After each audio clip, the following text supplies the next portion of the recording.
Ngayong gabi, kilalanin natin ang may-ari ng napakagandang tahanang ito, ang pamosong Filipino couturier na si Ito Corata. Aalamin natin, ano nga ba ang kailangan para maging powerhouse sa larangan ng fashion design? Dito sa Powerhouse. Sa umpisa ng bawat episode ng Powerhouse, mapapanood ninyo ako rito sa modern Mediterranean-inspired mansion. Ngayong gabi, kilalanin natin ang may-ari ng napakagandang tahanang ito. Ang Hollywood actress na si Sharon Stone, concert queen, megastar, at maging si former President Gloria Macapagal Arroyo, ilan lamang sila sa mga sikat na dinamitan ng fashion designer na si Ito Corata.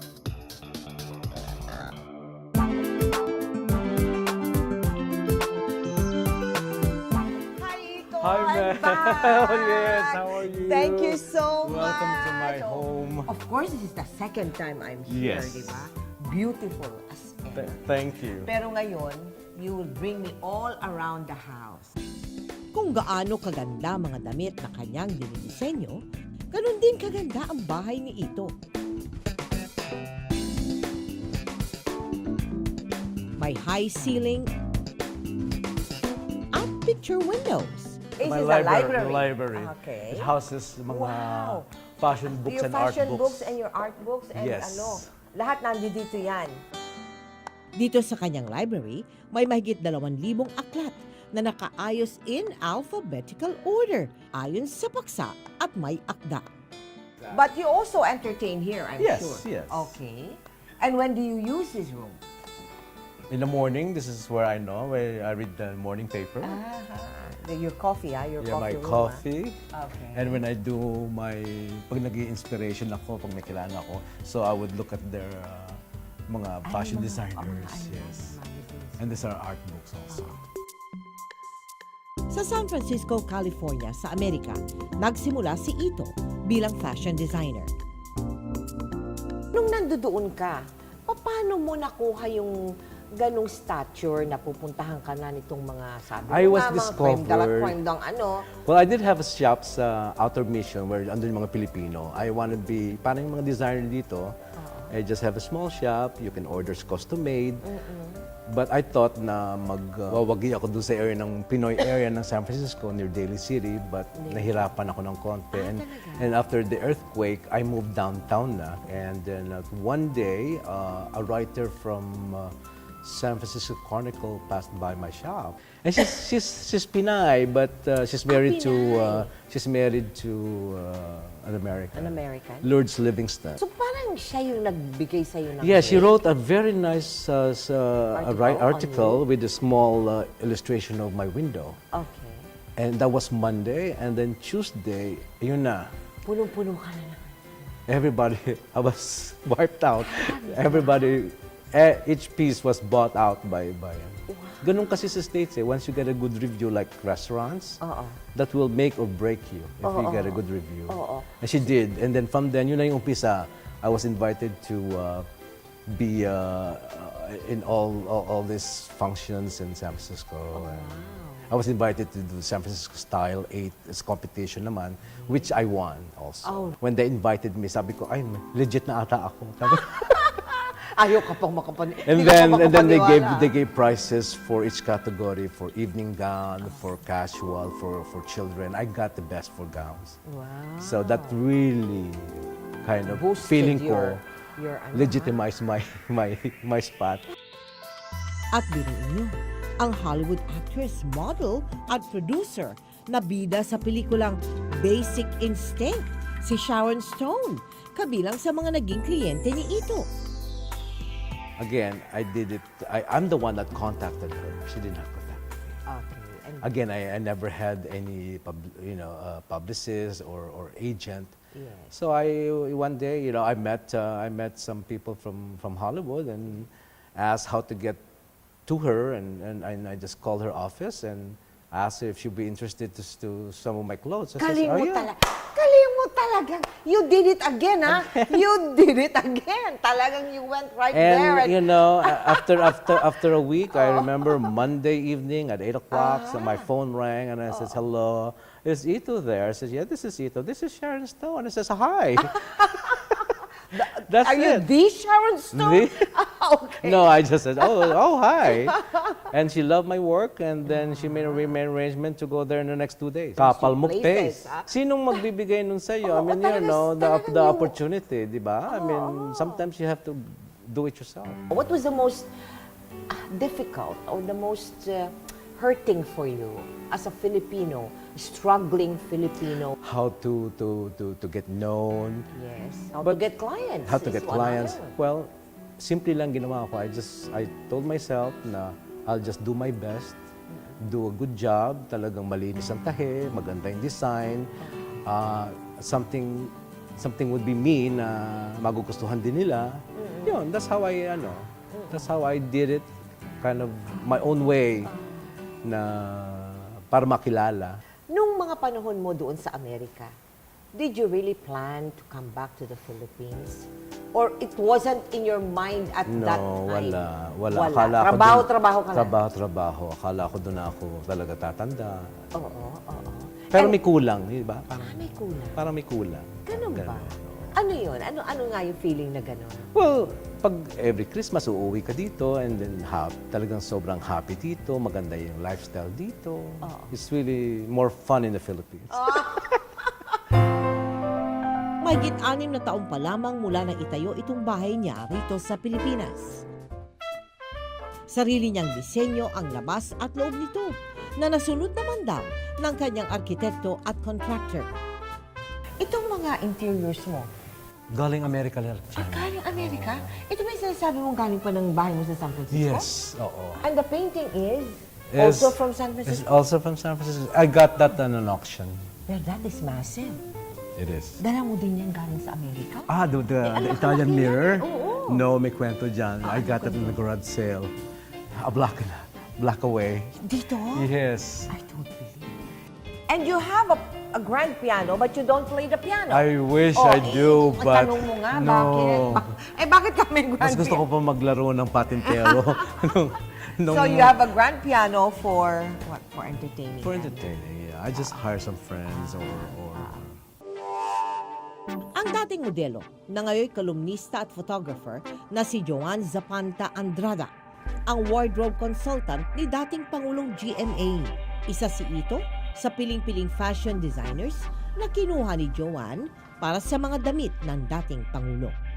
Si Ito is very, very elegant sa mga designs niya and very well researched. Yung mga damit niya, when they come out, it's worn sa mga celebrities abroad. Paano ang sistema sa paggagawa ng damit sa isang presidenteng katulad ni GMA? Okay. Depende kung halimbawa kung saan gagamitin ni Presidente. Kung out of this, out of the country trips, then aalamin mo yung events na pupuntahan niya, kung may mga restrictions. So talagang magre-research ka rin pala? Yes. Ano, ino-order sa'yo ni Joan yun damit? In-order siya. In-order na lang yes, sa'yo? we would have a meeting. The President would need this, you know. And then may fitting ka rin sa presidente? Yes. Usually meron. Meron, oo. Ito ba subject to her approval? You know what's good thing about the President? She has trusted us fully. Oo. Sa basta mukha lang presidential, tapos hindi lang elegante, ayaw niyang nalulukot, and that's it. She's very easy to work with. Really? Walang So there was never a creation by you that was rejected? Never? Bukod kay dating Pangulong Arroyo, humaba pang listahan ng mga sikat na kliyenteng dinamitan ni Ito dito sa ating bansa. Kaya naman maging ang fashion consultant na editor-at-large ng isang high society magazine, abay wow na wow sa mga ginawang damit sa kanya ni Ito. I feel so lucky kasi all the time, pag ginagamit ko yung mga gown niya, maraming nagpupuri and they always ask, wow, sinong gumawa niyan? Ang ganda naman, ganyan. Kasi si Ito talagang, he's so generous. He always wants to make yung kliyente niya feel special. At ang bago niyang kliyente, ang kapuso star na si Rian Ramos. This one's for the red. Nandito si Rian para sa ipapagawa niyang damit na isusuot para sa Hollywood premiere ng kanyang pelikulang The Role. Very classic, very simple. But I do it in fabrication. I do it in silhouette. Kay Sir Ito ako pumunta kasi siya talaga yung may experience. Siya yung mas nakakaalam kung ano ba dapat ang sinusuot pagka nasa Hollywood ka na. Yung mga designers, yan, I'm sure, even if you will not admit, I'm sure meron din yung competition, no? Well, Among there's the competition, designers. but ako kasi I don't see it eh. As competition? As a competition. Eh, Because I how do love you see it? competition. It's a healthy. Okay. It's healthy. It's And healthy. again, I have my own style and Paul has his own. JC has his own. Ino has his own. Ang difficulty ko, kasi nga, most of these people, most of these designers, dito na sila lumaki, dito sila nagtrabaho for years. Okay. Ako, bagito. Oo, And lumalabas sa bagito ka eh. Oo.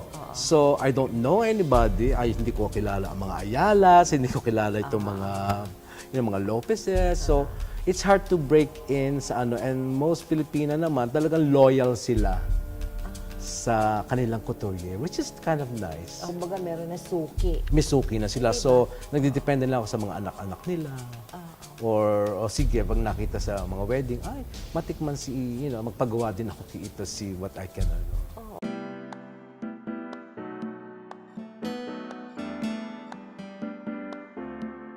And right across is your formal dining. formal dining. Ito yung sinasabi mong malapad ang ano. Yes. Malapad ang dining This is table. proudly made in the Philippines. Oh, wow. It's beautiful, isn't it? Larang. Ganda. Kasi yung normal dining is up to here lang. Oo, oo.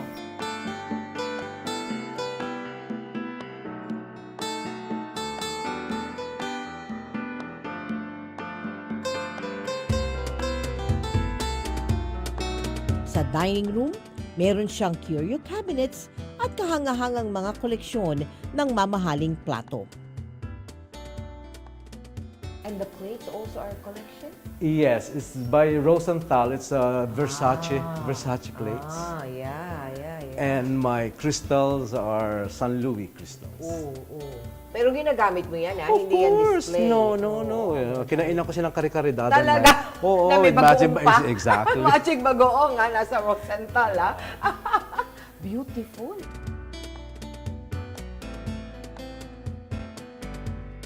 Bukod sa hilig sa magagandang kagamitan sa bahay, abay food enthusiast din pala itong si Ito. Ipagluluto niya tayo ng kanyang specialty recipe at siya mismo ang mamamalengke ng ingredients. Para maiwasan yung mga double dip.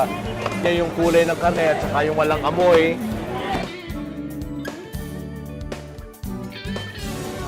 Oh, long time no see. Ito, suki ko sa gulay. Best friend. Best, alam mo, darap mo. Ay, kulang na isang guhit. Pero yan, pag labis sa kay nanay, okay na sa kanya yan. 1 kilo lang ang chat sa akin, di ba? Yes, okay. Isang kilo mo. 23.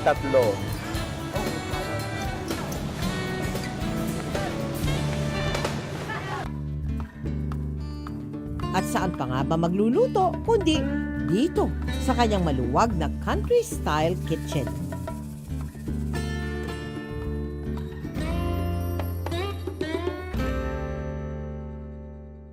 Powerhouse, ngayon, pagluluto ko kayo ng aking one of my specialties, pork chop with Spanish rice ala Ito. Ang mga ingredients ko dito, yung pork chop, of course, celery, a little bit of garlic, konti lang onions, tsaka bell pepper.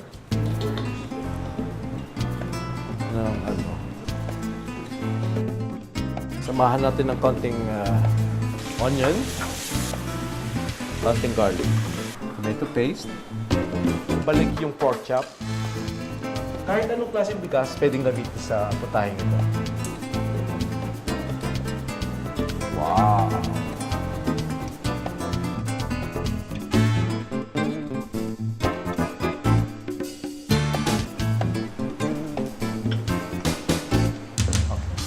Sweet pea, pampakulay at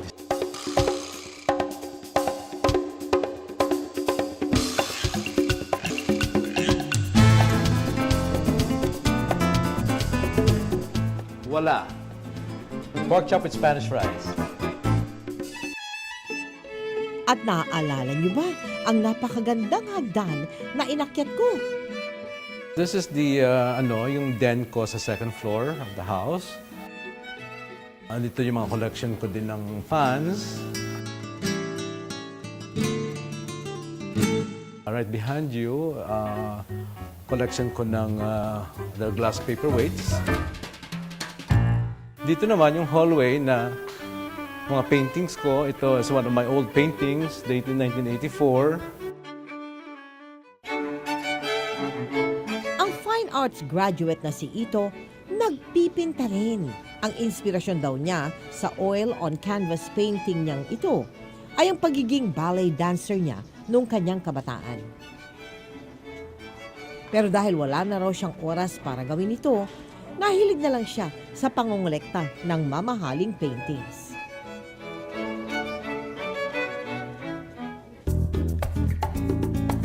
Akalain ninyong umabot na pala sa 300 paintings ang nabili niya.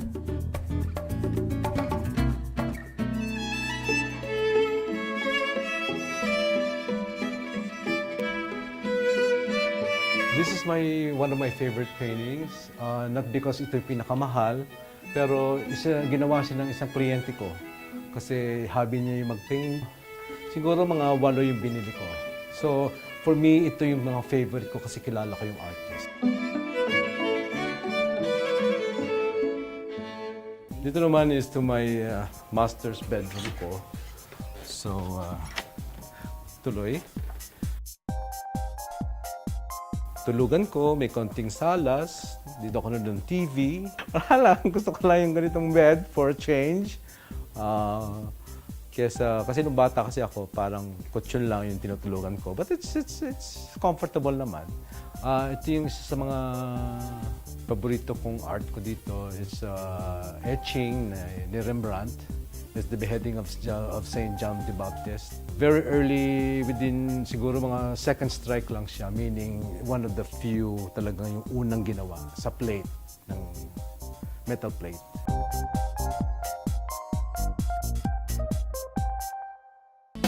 Ang angking galing ni Ito, aba, ibinahagi niya sa amin.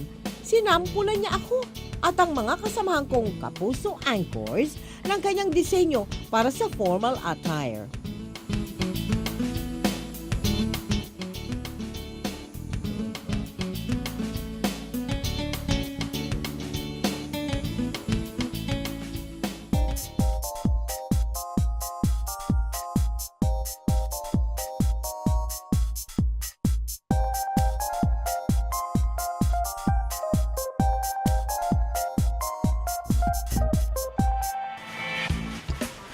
Mas simple man daw ang shop ni Ito ngayon kesa sa shop niya noon sa Amerika. Pareho pa rin ang atensyon sa detalye na ibinibigay niya sa mga damit na dinidisenyo. Sa kanyang tahanan dito sa Pilipinas, pinagpapatuloy niya ang susunod na kabanata ng kanyang tagumpay. So you've been staying here for what? More than 7 years? Yeah. How has life been to you here in the Philippines? Beautiful. Beautiful. For those who would like to make a mark, a name in this industry, ano yung mga natutunan mo that you can advise to them? Well, para sa mga taong mga designer na, trabaho lang. Trabaho. At mangarap. Iba yung may pangarap na kasabay eh. Kasi kung wala kang pangarap, wala kang direksyon. Ano pa yung pinapangarap na isang katulad mo ito? Wala na akong gugustuhin pa. May bahay na ako, may kotse na ako, kumpleto na yung pamilya ko. Kung meron man, good health, mahabang buhay so I can enjoy. What you worked for all your life? Exactly. Yun lang. Ito, thank you so much for this interview. Maraming Thank you so. salamat sa'yo. Kilalanin din natin ang isa sa mga nagdidisenyo ng damit ng ating powerhouse guest. Walang iba kundi ang tinaguriang presidential designer na si JC Buendia. Ang dress shop ni JC sa Quezon City ang una niyang ipasisilip sa powerhouse.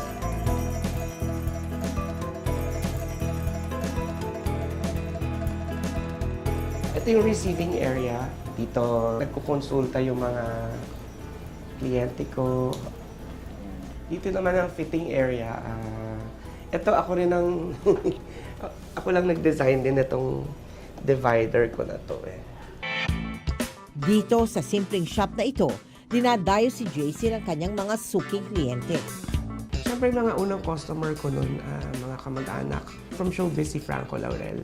After nun, mga kapatid niya sa management na-introduce sa akin sila Ami Perez, sila Agot, Isidro. From then on, parang hanggang ngayon, they remain loyal clients at saka naging mga matalik ko na silang kaibigan. Narito rin ang mga patunay na mahilig bumiyahe at bumisita sa iba't ibang lugar si JC sa loob at labas man ng ating bansa. Sa pag-travel, doon ko nakukuha yung mga inspiration sa designs ko. So, gusto ko lang meron mga maliliit na bagay na souvenir ng Eiffel Tower, Our Lady of Manaoag, crystal na merong Santo Niño de Prague. Bigay ito ng isang favorite client ko.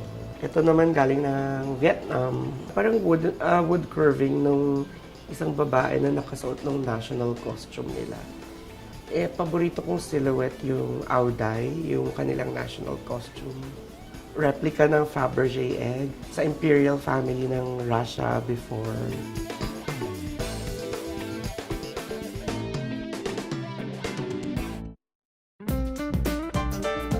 Katulad ng pagdami ng kanyang souvenir, tila nangongolekta rin siya ng mga kliyente. Pati na rin ang aking partner sa 24 oras na si Mike Enriquez. May mga damit ding gawa ni JC na isinusuot niya sa Investigador at sa 24 oras. Siya yung naggawa ng mga iba't ibang kulay na damit. There was a time siyang parang pinaka nangasiwa sa suot ko. Sunod naman niyang pinakita sa amin ang kanyang work area. Ito, nakadikit lahat ng aking mga papeles. Ako po yung isang mabuting mamamayan. Dito yung tahian. Dito naman yung cutting table. 10 kami dito sa atelier. Si Mang Roger yung aming master tailor, master cutter. Siya yung gumagawa ng pattern ng mga damit. 10 taon na ang master cutter dito si Mang Roger. Tutok na boss daw si JC at laging nagpapaalala na pagbutihin nila ang kanilang ginagawa. Iingatan lang yung paggawa ng pattern, saka yung sukat. Yung kailangan on time at saka hindi absent araw-araw ang pasok. Para naman sa assistant ni JC na si Emma, ito ang mahalagang bilin sa kanila ng mabait na bossing.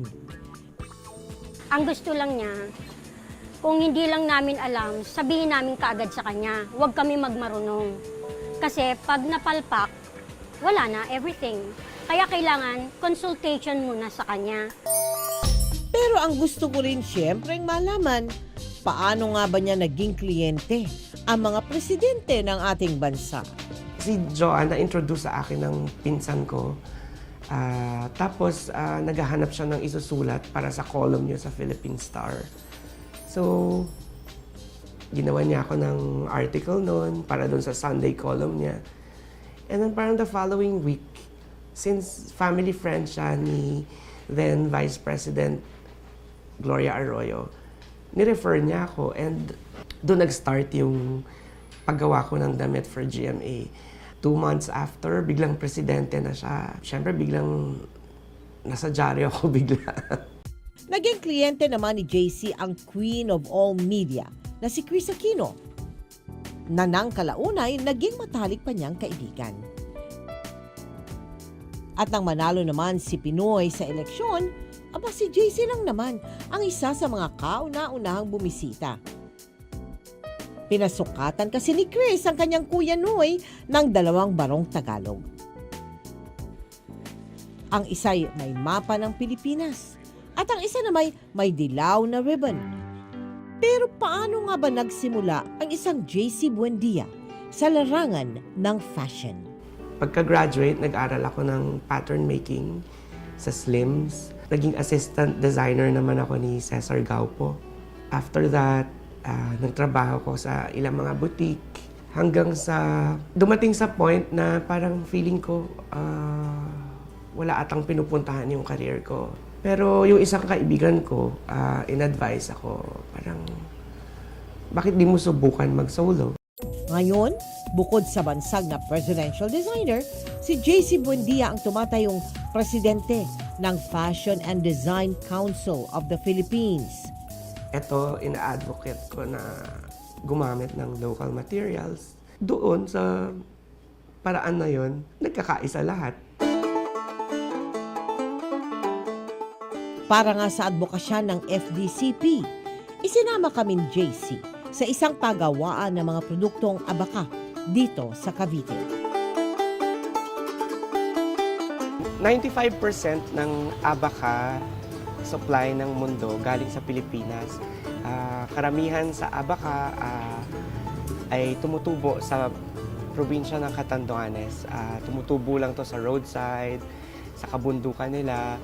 Nakakatuwang malaman na yun, yung mga kagaya ng mga sinusuot na hats sa England, ng royalty, galing sa abaka natin.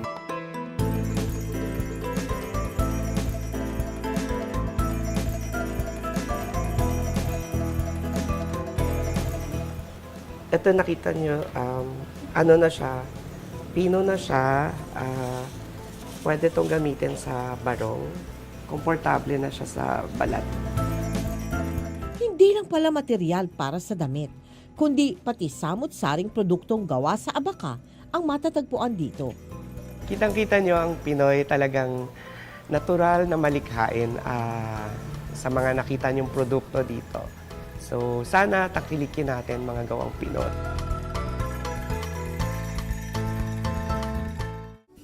Powerhouse, welcome to my little jewel box. Ang 40 square meter condominium unit na ito sa Quezon City, ang private sanctuary ni JC. Gusto ko kasi yung shabby chic. Gusto ko yung ganyan, yung mukhang luma. So ito mga to, ginawa lang to doon galing sa mga lumang kahoy. Tapos itong upuan din, mga lumang poste to na pinagdikit-dikit. Ano to daw? Banda ba? Dito lang. Pinagawa ko lang dito sa Marikina. Dahil graduate ng kursong Fine Arts, major in Interior Design mula sa University of Santo Tomas, si JC na mismo nag-ayos itong kondo. Ito, nilagyan ko dito ng malaking salamin kasi maliit lang yung lugar. Tsaka, syempre minsan parang may mga bisita ako na magsusukat ng damit. So, nag-double purpose. Tsaka, para din hindi mo ka masikip, yung pinakaupuan ko, walang sandalan. Tapos, pag may bisita rin, pwede rin siyang tulugan. Napansin namin na music at film lover pala itong si JC. Medyo mahilig ako sa instrumental, classical. So, ito yung bagong British band na Blake. Ayan, mahilig ako sa Friends. So, kompleto rin ako nung TV series na to. Marami ako yung mga DVD rin ng mga designers. Ito yung isa sa paborito ko, si Valentino. Meron din ako ng kay Yves Saint Laurent. At dahil hilig ni JC ang pagbabasa, natural lang na meron din siyang koleksyon ng mga babasahin. Syempre, inayos ko siya na parang maganda tingnan yung height ng libro. Inisip ko pa rin yung, yung aesthetic. Dahil daw sa hilig niya sa libro, kaya natuklasan ni JC ang kanyang interes sa fashion design. So, nung high school na napahilig na ako magbasa ng libro, nabasa ko yung novel ni Judith Krantz, yung Scruples. Tungkol yun sa isang babae na naging fashion designer. So doon ko naintindihan yung profession ng pagiging isang fashion designer. Sa murang edad noon, nawili si JC sa pagguhit. Bagay na nagamit niya sa kinuhang kurso sa kolehiyo at sa napiling karera.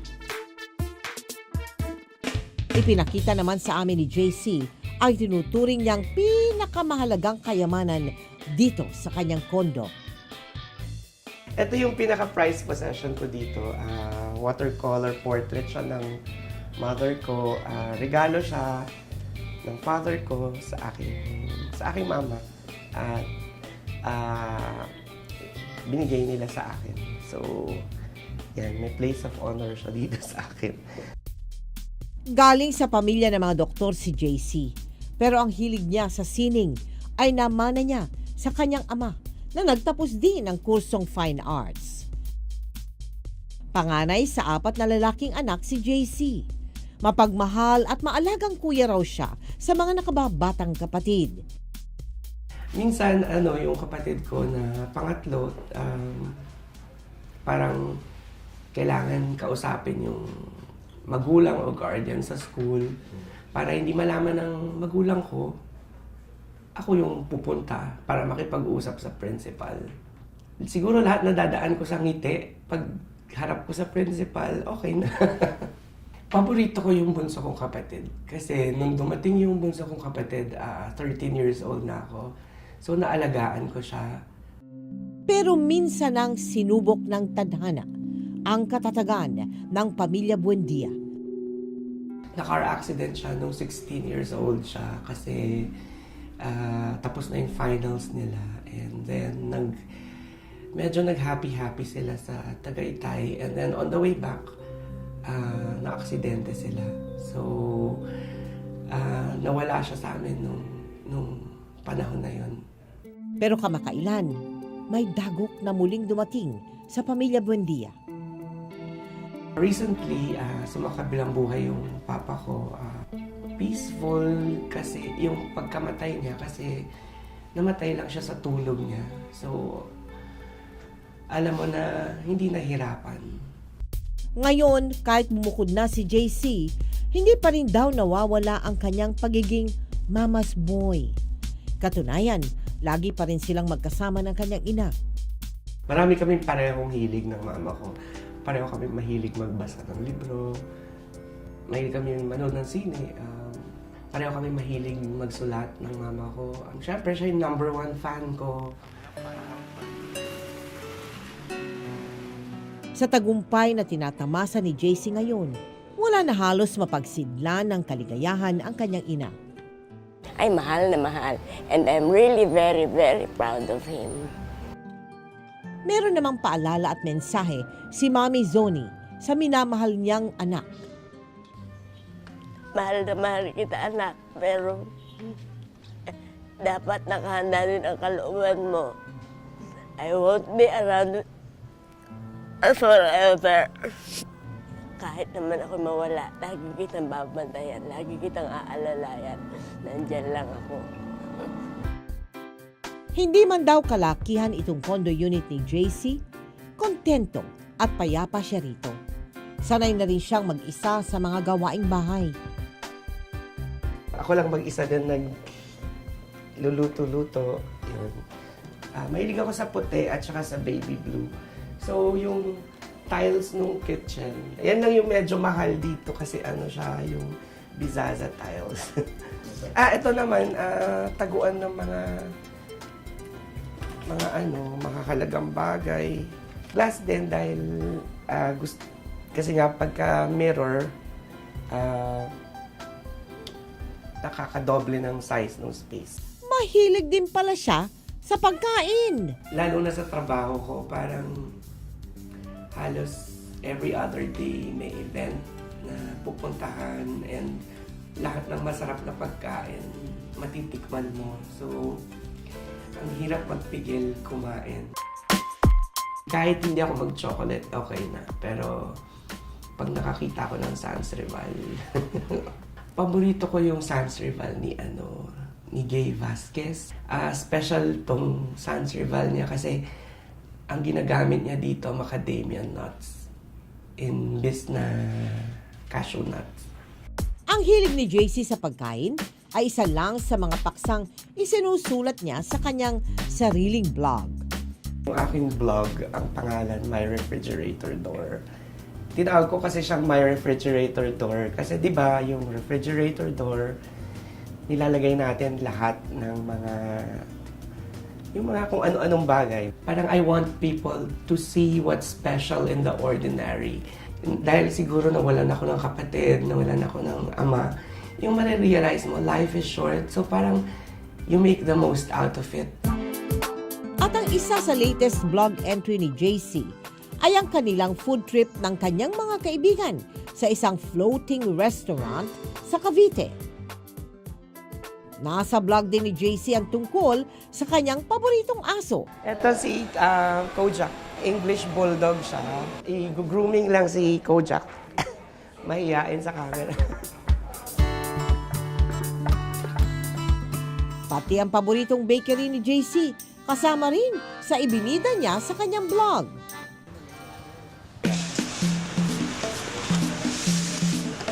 Powerhouse, nandito ngayon ako sa paborito kong bakery.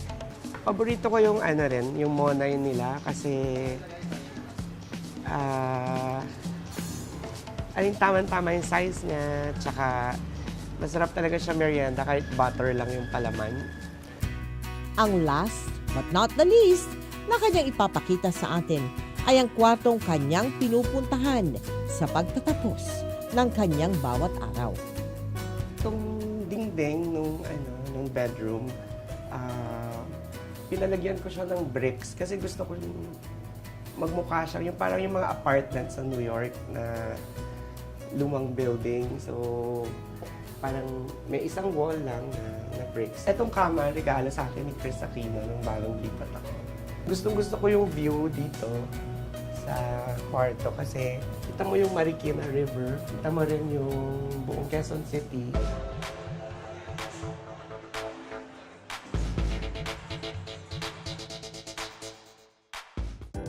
Manatiling mapagkumbaba kahit gaano mang kataas ang marating. Ito ang nakita naming prinsipyo sa buhay ng isang masiyahin, masipag at palakaibigang si JC Buendia. Naniniwala ako na mas importante maging mabuting tao kaysa maging mabuting designer.